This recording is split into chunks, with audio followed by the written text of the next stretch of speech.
Hello everybody, मेरा नाम doctor Shoaib है और मैं एनएचएस में एज ए जीपी ट्रेनिंग काम कर रहा हूँ। आज हमारे साथ मौजूद हैं डॉक्टर असफन यार, जो कि साइकाइट्री की ट्रेनिंग है आयरलैंड में।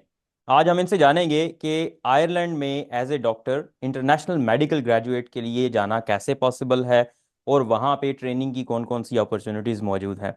थैंक यू सो मच असफन यार। पहले तो सबसे पहले बहुत बहुत शुक्रिया टाइम देने का। आप कैसे हैं?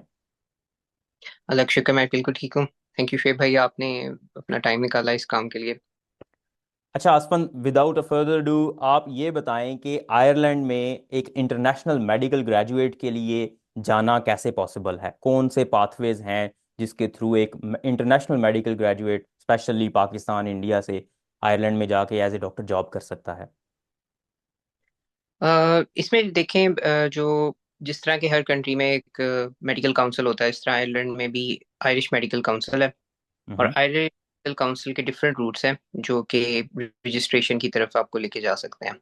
ठीक है। अब मुझे बाकी कंट्रीज का तो नहीं पता, लेकिन पाकिस्तान, सूडान और हम्म। मलेशिया, और मेरा ख्याल है अच्छा। शायद एक या और कंट्री मेरे ज़हन से निकल गई है, इन 3 या 4 कंट्रीज को एक स्पेशल एग्जम्पशन है, जिसमें अच्छा। कि अगर आपकी हाउस जॉब, या जिसको ज्यादातर इंटर्नशिप कहते हैं, अगर वो हम्म। एक खास फॉर्मेट पे हुई है जो कि आयरिश फॉर्मेट के मुताबिक है, तो हम्म। आपको एग्जम्पशन मिल जाती है। विदाउट एनी टेस्ट आप डायरेक्टली मेडिकल काउंसिल से रजिस्टर होके एज अ मेडिकल प्रैक्टिशनर यहाँ पे प्रैक्टिस कर सकते हैं। अच्छा। इसी वजह से आपको आयरलैंड में आना ज्यादातर फेमस है पाकिस्तान में एज कम्पेयर टू इंडिया, क्योंकि इंडिया इस एग्जामेशन लिस्ट में नहीं आता। तो अच्छा। जो कंट्रीज इस एग्जामेशन लिस्ट में नहीं आती, उनको बाकी कंट्रीज की तरह टेस्ट देना पड़ता है। और अच्छा। आयरलैंड का अपना एक टेस्ट है, जिस तरह के प्लैब है यूके के लिए जो हम सब देते हैं यूके में रजिस्ट्रेशन के लिए, इसी तरह अच्छा। आयरलैंड का अपना एक रजिस्ट्रेशन पाथवे है जो कि टेस्ट के थ्रू होकर आता है।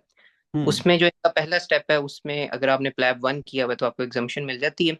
लेकिन हम्म। अ, इसका जो पार्ट 2 है वो आपको बिल्कुल प्लैब 2 की तरह देना पड़ता है। ठीक है। और उसके बाद इनका एक पार्ट 3 होता है जो कि हम्म। ऑस्पी एग्जाम है। और उसके बाद आपकी रजिस्ट्रेशन कंप्लीट होती है। ठीक अगर है। आप पाकिस्तान के या किसी भी मुल्क के ग्रेजुएट हैं जो कि इस रजिस्ट्रेशन एग्जामेशन में, जिनकी हाउस जॉब या इंटर्नशिप फिट नहीं होती, तो फिर हम्म। भी आपको लेकर ही यहाँ पे रजिस्टर होना पड़ता है। ठीक है। इसी वजह से आपको आयरलैंड के हॉस्पिटल्स में पाकिस्तानी, मलेशियन और सूडानी डॉक्टर्स जो हैं उनकी मेजोरिटी मिलेगी, क्योंकि वो सब लोग ज्यादातर एग्जामेशन रूट के थ्रू यहाँ पर आए हुए हैं। हम्म। पाकिस्तानियों को ये इंटरेस्टिंग। एग्जामेशन आई थिंक 2016 ऑनवर्ड्स मिलना स्टार्ट हुई थी। अच्छा। तो ये भी एक इसमें रूल है, लेकिन ये सब इंफॉर्मेशन आईएमसी की वेबसाइट पे अवेलेबल है। ठीक हो गया। अच्छा, तो ये इसलिए ज़्यादा पॉपुलर है क्योंकि हाँ जी। एग्जाम्पशन है। You just need to go for OET, OET clear करो और उसके बाद रजिस्ट्रेशन के लिए अप्लाई कर दो। तो इस रजिस्ट्रेशन में कितना टाइम लग जाता है? If you go for OET, OET आपने दे दिया, क्लियर कर लिया, उसके बाद आपको कितना टाइम लग जाता है रजिस्ट्रेशन करने में? जो आयरलैंड का पहले, जब आज से 2 साल पहले, इट वाज 6 to 8 मंथ्स। लेकिन अच्छा। रिसेंट लास्ट ईयर में, क्योंकि बहुत ज्यादा लोगों ने अप्लाई किया पाकिस्तान से स्पेशली, और इन सर्कल्स में भी ये बात होती है, तो इस वजह से टाइम बढ़ गया। और हम्म। अब तकरीबन 1 साल तो ऑफिशियल है, लेकिन कुछ महीने ऊपर लगा लें, इट टेक्स अच्छा। Almost 14 months on average to get registration if you start your process from today, let's say. हम्म। ठीक है। अब इसमें जो डॉक्यूमेंटेशंस हैं वो सब कुछ, ब्लॉग्स हैं, वेबसाइट्स हैं, उनकी अपनी वेबसाइट पे भी सारी इंफॉर्मेशन पड़ी हुई है। मेरा ख्याल हम उसकी डिटेल में नहीं जाते, लेकिन मेजरली मैं आपको बता दूं कि आपको ओईटी चाहिए। ओईटी हम्म। का भी ग्रेड है वो यूके से कम है, यहाँ का आइल्स का, सॉरी, ओईटी का सेम बी आपका ग्रेड होना चाहिए चारों कंपोनेंट्स। अगर हम्म। आइल्स है तो उसमें एक अच्छी चीज़ है कि आयरलैंड का थोड़ा relaxed criteria as compared to UK. ये 6.5 इंडिविजुअल और 7 ओवरऑल मांगते हैं, उस पर आपकी हम्म। रजिस्ट्रेशन हो। ठीक हो गया। मगर साइड ये प्रॉब्लम है कि आप आइल्स दें, अपनी रजिस्ट्रेशन करवाएं, let's assume through exemption pathway. जब आपकी रजिस्ट्रेशन 14 महीने बाद कंप्लीट होगी, तो आपके 5-6 महीने रह गए होंगे आइल्स या ओईटी की एक्सपायरी में, जो कि 2 साल है। अब हम्म। प्रॉब्लम, आयरलैंड में 95% जॉब्स पब्लिक सेक्टर में एचईसी के अंडर होती हैं, और उनका ये रूल है कि at the time of employment the employ must have his English language test valid. Hmm. इस अच्छा। वजह से जो भी लोग आईएमसी में अप्लाई कर रहे हैं उनको ओईटी या आइल्स दोबारा देना ही पड़ता है। क्योंकि जब आप हम्म। जॉब हंट के लिए जाते हैं तो आपको पता लगता है कि आप 95% जॉब्स के लिए तो एलिजिबल ही नहीं है अगर आपका ओईटी ही वैलिड नहीं है या आपका हम्म। आइल्स। ये एक बहुत बड़ी प्रॉब्लम फेस करनी पड़ी है लोगों को। जब मैंने अप्लाई किया था तब 6 से 8 महीने थे जो रीजनेबल था। तो आपका एक ही आइल्स या ओईटी के अंदर आपको प्रोबेबली जॉब मिल जाती थी। हम्म। अब मुश्किल है। और हम्म। दूसरा, आयरलैंड के अंदर जॉब्स 2 साल में 2 बार मेजोरिटी जॉब्स होती हैं वेबसाइट्स पे डिस्प्ले, जो है जनवरी और जुलाई। इसको हम यहाँ पे कहते हैं जनवरी इंडक्शन और जुलाई इंडक्शन। ठीक है। तो मेजोरिटी जॉब्स इस टाइम पे ही आती हैं, बीच में भी आती हैं, लेकिन हम्म। मैक्सिमम चांसेस आपको जॉब मिलने के जनवरी या जुलाई, इसकी इन हम्म। दो के बीच में ही होता है टाइम। तो ठीक ये हो भी गया। आपको स्ट्रेटेजिकली प्लान करना पड़ेगा कि मैं ओईटी कब दूं, कितनी हम्म। बार ये रजिस्ट्रेशन मिलेगी, रजिस्ट्रेशन के टाइम पे कौन सी इंडक्शन का टाइम चल रहा होगा। तो ये सारी चीजें आपको थोड़ी सी प्लान आउट करनी पड़ती हैं, स्पेशली अगर आप दूसरी बार ओईटी या आइल्स देने वाले हैं तो आप इंडक्शन के हिसाब से उसको प्लान करें। ठीक हो गया। और तो जनवरी में और जुलाई में जुलाई, होता है। तो अगर इंडक्शन से मतलब आप एक एक महीना पहले आप ओईटी दे दें तो वो ज़्यादा बेहतर रहेगा, ताकि इंडक्शन का वो जब आएंगी स्लॉट्स उसकी तो आपको पता होगा कि भाई अभी अप्लाई कर दो, आपका ओईटी वैलिड है, ताज़ा ताज़ा है, और आपको जॉब मिलने के जो चांसेस हो जाएंगे। ठीक हो उसमें गया। भी आप स्ट्रेटेजिकली कर सकते हैं कि जनवरी इंडक्शन का मतलब है जनवरी से पोस्ट स्टार्ट होनी है, तो नवंबर अच्छा। अक्टूबर के टाइम पे पोस्ट आना शुरू हो जाती हैं। ठीक हो गया। हम्म। तो आपका दिसंबर से पहले पहले आपको पता लग जाता है कि इस इंडक्शन में मुझे जॉब मिली है या नहीं। अच्छा, इसी मतलब तरह फिर आपको नवंबर में आपका ओईटी आपके हाँ, पास हो, ताकि वेन होना एवर इट इज़ डिस्प्लेड, जो ही वो पोस्ट रिलीज करें आप फौरन से अप्लाई कर दें और आप एलिजिबल हों। वैसे ये तो अब एक टेक्निकल इशू भी है, मतलब आपने जब ओईटी कर लिया, आपने एक लैंग्वेज टेस्ट पास कर लिया, रजिस्ट्रेशन मिल गई है, तो उसके बाद दोबारा से ओईटी देना, ये तो एक बड़ा एब्जर्ड सा, वो अजीब सा लगता है कि आप दोबारा वही लैंग्वेज टेस्ट दे रहे हैं जो आपने पहले दिए। हुआ है, लेकिन ये जरूरी है। और हम्म। अगर आप जो प्राइवेट सेक्टर है वहां पे ये शर्त नहीं है। तो अगर आपको प्राइवेट अच्छा। सेक्टर की है तो वहां पे आपको इस चीज की फिक्र नहीं होगी। हम्म। लेकिन जब आप आयरलैंड में आ जाएंगे और दोबारा पब्लिक सेक्टर में जाना चाहते हैं या ट्रेनिंग करना चाहते हैं, तो फिर आपके पास या तो वैलिड आइल्स या ओईटी हो, या हम्म। फिर आप सेक्टर में जॉब करते हो। तो जैसे अच्छा। कि मैं प्राइवेट सेक्टर में आया था और मैं पब्लिक सेक्टर के अंदर अब ट्रेनिंग कर रहा हूँ, क्योंकि ट्रेनिंग होती ही पब्लिक सेक्टर में है। तो हम्म। मुझे दोबारा से आइल्स देना पड़ा था ट्रेनिंग लेने के लिए। That's weird. लेकिन चले, खैर उनके रूल्स हैं। मे बी अगर कोई आपका कोई आईएमजीज की कोई बॉडी है इस तरह की फॉर्मल, तो वो इसको थोड़ा सा चेंज करने की कोशिश करे, रिक्वेस्ट करे, क्योंकि ये तो बहुत अजीब सा एक रूल लगता है कि आप एक एक जगह पे काम कर रहे हैं, you have work there for like an year in private sector, तो फिर तो आपको ज़रूरत नहीं है, तो इस तरह से कुछ उनको सोचना चाहिए। लेकिन खैर, फिर भी ओईटी इतना मुश्किल एग्जाम नहीं होता, या आइल्स में 6.5 लेना भी एक डॉक्टर के लिए मुश्किल काम नहीं है। बस ये थोड़ी हाँ, हैसल होती है ऑफ कोर्स। तो अच्छा, चलें ये बताएं कि अब आपने ओईटी दे दिया, रजिस्ट्रेशन के लिए अप्लाई किया, साल एक में आपको रजिस्ट्रेशन मिल गई, आपको जॉब के मिलने के कितने चांसेस होते हैं if you have done all these steps? ये एक मिलियन डॉलर क्वेश्चन है, क्योंकि हम्म। बहुत बहुत मुश्किल है ये कहना कि अब के टाइम पे कि आपको जॉब कब मिलेगी। स्पेशली हम्म। जब आप हैं कि यूके जो कि आयरलैंड से शायद 20 गुना, I am not factually sure, लेकिन शायद 100 गुना भी बड़ा होगा।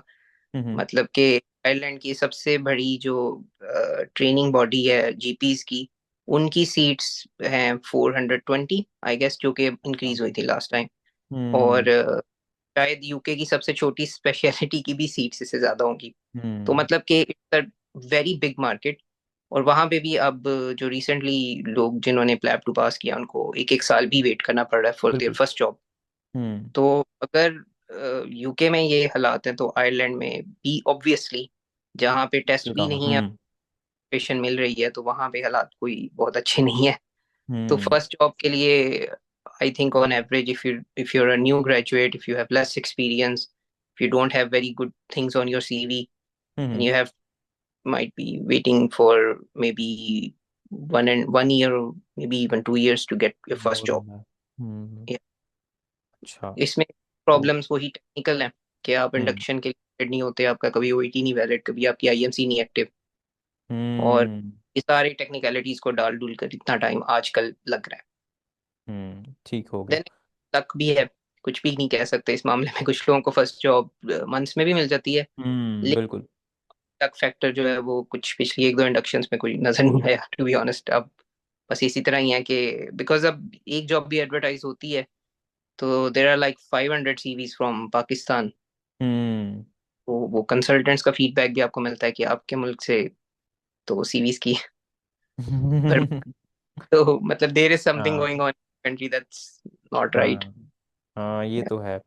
अच्छा, ये बताएं, डेफिनेटली कंपटीशन हर जगह पे ही ज़्यादा है। प्लैब जो लोग करते हैं उनको भी पता है कि बहुत मुश्किल हो गया हुआ है जॉब लेना। इट्स नॉट इम्पॉसिबल, लेकिन डिफ़िकल्टी लेवल बढ़ता जा रहा है। इसी तरह आईएमसी में, आयरलैंड में भी ऐसा ही है। रजिस्ट्रेशन हो जाती है, उसके बाद जॉब लेने के लिए आपको हो सकता है साल 2 साल वेट करना पड़े। तो उस दौरानिए में जब आप वेट कर रहे हैं, ऐसा क्या करें जूनियर डॉक्टर्स कि उनको जॉब आसानी से मिल जाए या चांसेस बढ़ जाएं उनके। इसमें देखें, चांसेस बढ़ने के अंदर सबसे इम्पोर्टेंट चीज जो हम पाकिस्तानियों को शायद ये लगता है कि हमारा एक्सपीरियंस ही सबसे ज्यादा है, क्योंकि इवन आयरलैंड के अंदर भी लोगों को यही लगता है कि अगर we have this number of years of experience then we are somehow more more more competent and more eligible for a job. More eligible for a job और more eligible for a training. और hmm. ये मेरा शायद हमारा थोड़ा सा south Asian तो नहीं कहूंगा, पाकिस्तानी माइंडसेट है कि हमें लगता है कि अगर हम ज्यादा काम कर लिया तो हम ज्यादा बेहतर हो गए हैं बाकियों से, जो कि असल में ऐसा नहीं होता। हम्म। आपके सी पे जो चीजें नजर आती हैं उनमें ऑब्वियसली टॉप पे पोस्ट ग्रेजुएट एग्जाम्स हैं, even hmm. Post graduate certificates, diplomas, masters, any other thing that you can add in your post graduate education hmm. Specific, वो सबसे टॉप पे होती है। उसके अच्छा। अलावा इंटर्नशिप्स का स्पेशल पोस्ट ग्रेजुएट बॉडीज के अंदर उनके इंटरव्यूज के अंदर आप जाएं, उनके स्कोरिंग को देखें, तो आयरलैंड में मोस्टली आपको उसके नंबर भी मिलते हैं। लाइक मुझे हम्म। मेरे इंटरव्यू के अंदर साइकेट्री की ट्रेनिंग के अंदर मुझे इस चीज के नंबर मिले थे कि मैंने यूके के अंदर एक इंटर्नशिप की हुई है, जो कि यू मीन क्लिनिकल अटैचमेंट या ऑब्जर्वरशिप जो है। अच्छा। तो मुख्तलिफ किस्म का एक्सपीरियंस, पोस्ट ग्रेजुएट एक्सपीरियंस, हम्म। पोस्ट ग्रेजुएट एग्जाम्स, जो पोस्ट ग्रेजुएट एजुकेशन, बल्कि मैं ज़्यादा बेहतर लफ्ज़ यूज़ करूंगा क्योंकि उसमें एग्जाम्स भी आ जाते हैं, उसमें आपकी डिप्लोमा सर्टिफिकेट्स ये चीज़ें भी आ जाती हैं। हम्म। इसके अलावा ऑडिट्स, जो कि हम पाकिस्तानियों को स्पेसिफिकली इस पे फोकस करना चाहिए कि हमें ऑडिट्स हम्म। ज़्यादा से करने चाहिए, जो कि बहुत आसान है एज कम्पेयर टू रिसर्चेज और ऑफ कोर्स। पब्लिकेशंस। और और पाकिस्तान में करना ज़्यादा आसान है, क्योंकि जब किसी को ज़्यादा पता नहीं होता उस बारे में, तो आप आसानी से, और बहुत सारी चीज़ें होती हैं जो आप बड़े आसानी से, बहुत ज़्यादा वो नहीं जाना पड़ता कि भाई ऑडिट डिपार्टमेंट में जाओ, पहले हाँ उनसे बिल्कुल, अप्रूव करवाओ और अप्रूवल। उसके बाद चेंजिंग्स लेकर आओ। आप आसानी से जो है 2-3 दिन में वो चेंजिंग्स ला के और कुछ ही अरसे में उसको कंप्लीट कर सकते हैं। That's true. तो ये कुछ चीज़ें हैं जो आप कर सकते हैं। इसके अलावा मेजरली यही चीजें हैं जो आपको थोड़ा सा डिफरेंशिएट करती हैं बाकी कैंडिडेट से, क्योंकि हम्म। मोस्टली लोगों के पास सिर्फ एक्सपीरियंस होता है। तो हम्म। स्पेशली अगर आप अभी नए ग्रेजुएट हैं और आपके पास बहुत ज्यादा एक्सपीरियंस नहीं है, तो ये चीजें हैं जो कि उसमें ऐड कर सकती हैं। फिर टीचिंग बिल्कुल। एक्सपीरियंस, मेरा हम्म। कोई भी शुएब भाई ऐसी स्पेशल चीज नहीं है, वही चीजें हैं जो कि मेरा ख्याल है मैंने बेशुमार इंटरव्यूज में, बेशुमार पोस्ट के अंदर, जिस तरह आप या बाकी लोग जो ये काम करते हम्म। हैं लोगों को गाइड करने का, आई हम्म। थिंक ऐसी नई चीज नहीं जो मैं बता दूं कि जी मैंने कोई हम्म। नया रात दे दिया लोगों को कि ये कर ले तो आप। मेरा हाँ। ख्याल है लेकिन वही पर ना, देखें, जब जब आप बार बार इन चीज़ों को सुनते हैं, देखें ऑडिट का मुझे ज़्यादा आइडिया है क्योंकि मैंने यहाँ पे काफ़ी अरसा काम किया है, आपको आइडिया है। लेकिन if someone is listening from outside, जिसने कभी ऑडिट किया नहीं या होते हुए देखा नहीं है, तो या तो उसे लगेगी बहुत बड़ी बला, या फिर लगेगा कि इट्स नॉट फॉर मी। मैं जब जाऊंगा वहां पे तो देन आई सी कि किस तरह करना है। अभी के लिए जो है इसको दफा करो, कोई और पोस्टर या सेमिनार कोई अटेंड कर लो, या कोई फार्मास्यूटिकल का कोई वो होता है इवेंट, तो बस वो अटेंड करके उसको हम पोस्ट कर दें तो वो ज़्यादा अच्छा रहेगा। हालांकि जो आप खुद से इनिशिएटिव लेते हैं वो ज़्यादा इंपॉर्टेंट होता है, कि आप खुद से चेंजिंग्स लेकर आ रहे हैं।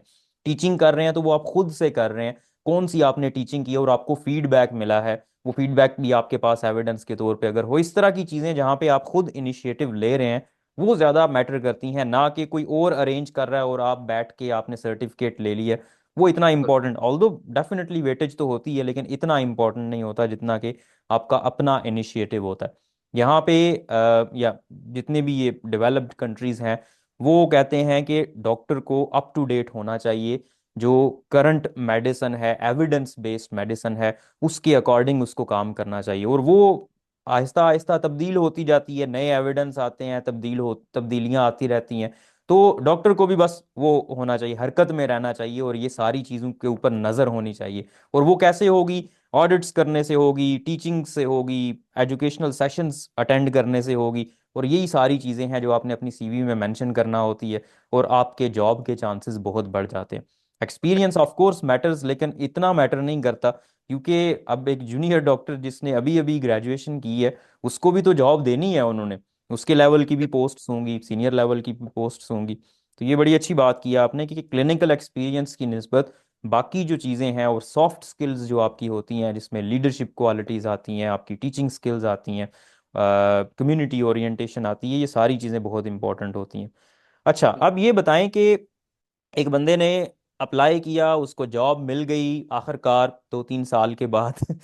अब उसके ट्रेनिंग में एंटर होने के आयरलैंड में कितनी अपॉर्चुनिटीज हैं उसके लिए?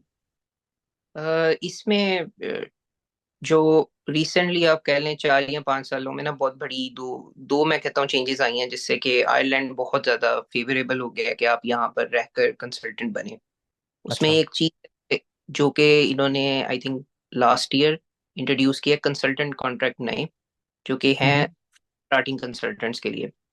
और उसकी जो बेसिक स्टार्टिंग सैलरी है वो 227,000 पर हम्म। ईयर है, जो ठीक कि है। बहुत effective है। अगर आप इसको इवन आफ्टर टैक्सेशन भी कंपेयर करें तो it is better than even Gulf, hmm. Which difficult for most people to believe.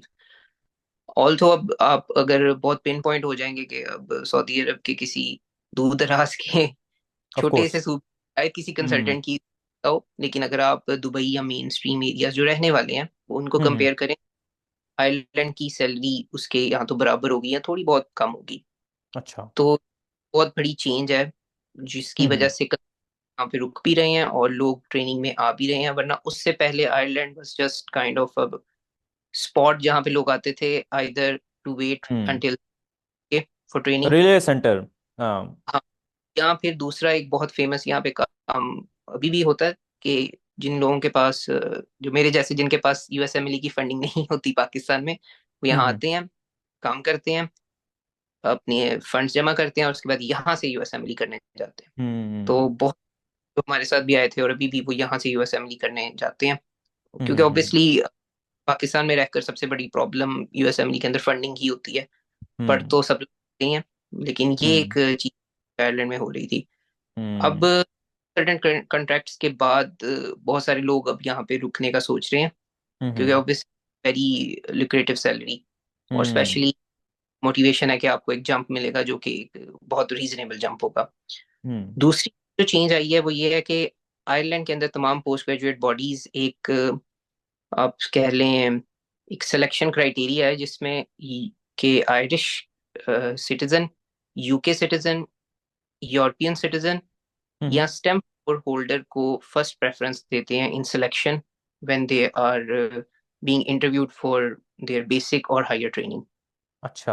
अगर ठीक है। आपके इन चारों में से एक भी आप कैटेगरी में फिट होते हैं तो आपको पहले प्रेफर किया जाएगा बाकी कैंडिडेट्स पे। ठीक है। अब सिटीजनशिप तो किसी भी चीज की बहुत जल्दी नहीं मिलती है आपको, you have off to. Course. लेकिन जो हम्म। स्टेम है which is kind of what we can say is kind of permanent residence card, जैसे मोस्ट कंट्रीज में होता है, या यूके के अंदर आईएलआर कहते हैं मेरे आईएलआर। ख्याल, हम्म। लीव टू रिमेन जिसको हम कहते हैं। तो इट्स काइंड ऑफ दैट। हम्म। तो ये 2 साल के बाद रिन्यू होता है और ये पहले 5 साल बाद मिलता था, जैसे कि यूके अच्छा। में होता है, तो पहले आईएलआर मिलता है और फिर आप पासपोर्ट के लिए अप्लाई करते हैं। हम्म। अब आफ्टर कोविड ये यहाँ की जो जैसे बीएमए है वैसे आईएमओ है और भी ऑर्गेनाइजेशंस हैं डॉक्टर्स की, उन्होंने गवर्नमेंट के साथ मिलकर स्पेशल एक परमिट निकाला जिसके अंदर हम्म। डॉक्टर 2 साल के बाद ये पीआर मिलना शुरू हो गया है। ठीक है। अब इस होता है कि जब आपको 2 साल बाद स्टेम 4 मिलेगी तो आप उस स्पेशल क्राइटेरिया के मुताबिक first hmm. Choice of preference में आ जाएंगे। हम्म। ये ठीक एक हो बहुत गया। बड़ी चीज है। 2 साल तो आपको भी, आप भी और जितने भी लोग मतलब रीलोकेट करते हैं, चाहे यूके, आयरलैंड या किसी भी कंट्री में, तो मेरा ख्याल है 1 साल तो आपको सीधे ही होते लग जाता है। तो ऑफ दो कोर्स। तो बहुत ज्यादा वेट नहीं है। 2 साल में आप आए, अपने आप को सेटल करें, अपने सीवी को बेहतर करें, और उसके बाद आप ट्रेनिंग में ट्रेनिंग अप्लाई में करते हैं तो अप्लाई आप कर दें। मैक्सिमम हो जाएंगे, आपको ट्रेनिंग मिलेगी। ठीक हो गया। लेकिन कुछ स्पेशलिटीज के लिए it is now so much open कि आपको स्टेम 4 के बगैर भी ट्रेनिंग मिल रही है, और उसमें टॉप अच्छा। पे जीपी ट्रेनिंग है, अच्छा। सेकंड नंबर साइकाइट्री है, और मेडिसिन की भी काफी लोगों को बेसिक ट्रेनिंग मिलना स्टार्ट हो गई है। ठीक हो ऑल्सो गया ये तो। Surgical, gynae and obs and peds are still not that much open for hmm. immigrants. ठीक Not है। as in कि इमिग्रेंट्स को पसंद नहीं करते हैं या कोई ऐसी बात नहीं है। इट्स जस्ट दैट सीट्स इतनी थोड़ी हैं कि आयरिश ग्रेजुएट्स और उनका ऑफ कोर्स। एक्सपीरियंस और उनका जो सीवी इतना माशाल्लाह हम्म। हमसे बहुत बेहतर होता है, तो ऑब्वियसली उनको ही सिलेक्ट बिल्कुल। किया जाएगा। बिल्कुल ऐसे ही है लेकिन यहाँ पे भी। पहले ये रूल था यहाँ पे, लेकिन वो चेंज किया है डॉक्टर्स की शॉर्टेज की वजह से। और अभी बातें हो रही हैं कि यूके में भी वही वाला लॉ इंट्रोड्यूस करवाया जाए दोबारा से। और जी, जो इंटरनेशनल मेडिकल ग्रेजुएट्स हैं जो यहाँ के सिटीजन नहीं हैं, उनको बाद जी, में रखा जाए, ट्रेनिंग की प्रेफरेंस दी जाए। पहले जो यहाँ के लोग हैं जो ब्रिटिश सिटीजन हैं उनको पहले ट्रेनिंग दी जाए। बातें हो रही हैं, लेकिन होगा इम्प्लीमेंट या नहीं वो बात की बात है। तो अच्छा, अब ट्रेनिंग भी हो गई है, सब कुछ हो गया है। अब हमें ये बताएं कि कोई बंदा पाकिस्तान से या इन कंट्री से, हमारी कंट्री से यहाँ आएगा क्यों, आयरलैंड क्यों आएगा? पे के बारे में मैं बात कर रहा हूँ। कितनी टेक होम पे बनती है एक जूनियर डॉक्टर की? जूनियर डॉक्टर की पे रेंज करती है डिपेंडिंग अपॉन कि आपकी स्टार्टिंग सैलरी कहाँ से स्टार्ट होती है। तो अगर हम अच्छा। मिनिमम की बात करते हैं, which is SHO scale 1 in the public sector. Hmm. Private sector में इसलिए हर जगह पे ज्यादा ही होती है, लेकिन अगर हम पब्लिक सेक्टर SHO 1 की पे की बात करें तो उसकी take home after taxes is around minimum 2800 euros. अच्छा। तो ये वो पे है जिसमें आपने सिर्फ 39 आवर्स पर वीक काम किया है। ठीक है। और 30 आवर्स पर वीक तो एक डॉक्टर का ख्वाब है, वो कभी पूरा नहीं हो सकता। ऑब्वियसली ज्यादा ही काम हाँ। करता है, तो हाँ। ओवर टाइम है। फिर ट्रैवल एक्सपेंसेस होते हैं, आपको जॉब करते हैं तो आपको फोन मिलता है यहाँ पे मोस्टली स्पेशलिटीज के अंदर काम करने के लिए। हम्म। और भी बहुत सारे पर्क्स एंड प्रिविलेजेस हैं, जैसे कि अगर आपको अपना, हम आयरलैंड का स्टडी बजट बताऊं तो आपके होश उड़ जाएंगे। हाँ, नहीं तो मुझे थोड़ा सा आइडिया है। हम्म।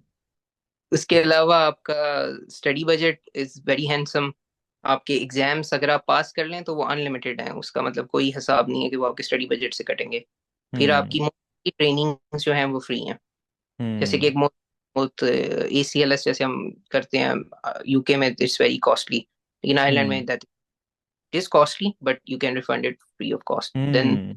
आपको 4 साल में एक बार 1000 यूरोज मिलते हैं एक लैपटॉप लेने के लिए। तो इस तरह अच्छा। की हैं जो कि बहुत बहुत सारे डिफरेंट। पर्क्स हैं। ठीक हो गया। तो ये तो तो मतलब एक बड़ा अच्छा पैकेज आपके लिए बन जाता है, और फाइनेंशियली कोई जूनियर डॉक्टर स्ट्रगल नहीं करेगा if someone secures a job there. Yes, Dublin में अकोमोडेशन क्राइसिस, लिविंग एक्सपेंसेस की वजह से it will be a bit tough, लेकिन ऐसा हम्म। नहीं है कोई तंग होगा। अगर वो हम्म। फैमिली, और हर बंदे के सर्कमस्टांसेस डिफरेंट होते हैं, लेकिन अगर हम्म। स्टैंडर्ड फैमिली है और वो डबलिन जैसे शहर में जा रहा है, तो then he hmm. Might save anything, but still he would be able to support himself and his family. Hmm. और ठीक फिर हो गया। ऑब्वियसली आप बात करें किसी थोड़े रिमोट एरियाज में, बिकॉज लिविंग एक्सपेंसेस बहुत ज्यादा डिफरेंस है। अगर आप डबलिन ऑफ में कोर्स। या मेजर में रहते हैं या फिर आप सबर्ब्स में जाते हैं, और ये चीज़ मेरा पेरिफेरी में ख्याल है रहते हैं। कि अगर आप लंदन में रहते हैं तो इट्स वेरी एक्सपेंसिव, बिल्कुल लेकिन ऐसे ही अगर है। आप चले जाते हैं तो इट्स मोर हम्म। काम, एक्सपेंसेस भी कम है और ये सारी चीज़ें। हम्म। तो ये चीज़ें हैं अच्छा। कुछ। असफंद, अब आखिरी क्वेश्चन है मेरे पास, सिर्फ 2 मिनट बचे हैं। और वो क्वेश्चन ये है कि if someone wants to choose between UK and Ireland, उसको क्या चूज करना चाहिए? इट्स वेरी डिफिकल्ट, लेकिन अगर आप जीपी ट्रेनिंग में जाना चाहते हैं और अगर आप साइकाइट्री की ट्रेनिंग में जाना चाहते हैं, even if you have a bit of interest in medicine, then I would say Ireland is better than UK. Hmm. And if you're interested in other specialities which are not available in Ireland because it's a small country, less number of hmm seats, specialities, then it's a good option to go for UK. But if you get your first job in Ireland, just come here, settle down, then move to UK, move to hmm Australia. wherever एक हम्म और छोटा सा मैं आपको बता दूं कि अगर 3 साल अगर आप आयरलैंड में काम कर लेते हैं then you're eligible to work in New Zealand, which is very strange, but that is hmm. also one you can get. अच्छा, So ठीक है, तो न्यूजीलैंड में चलें, उस पे हम इंशाल्लाह फिर कभी बात करेंगे। टाइम थोड़ा कम रह गया, तो बहुत बहुत शुक्रिया आसमान। अभी बहुत सारी बातें थी जो रह गई हैं, बस टाइम की कमी थी, लेकिन इंशाल्लाह विल डिस्कस दम लेटर। तो आपका बहुत बहुत शुक्रिया, बहुत इन्फॉर्मेटिव सेशन रहा। आई थिंक जो भी लोग जो चाहते हैं कि यहाँ पे आयरलैंड में आके काम करें, उनके लिए ये बहुत इन्फॉर्मेटिव सेशन होगा। Thank you so much. thank you.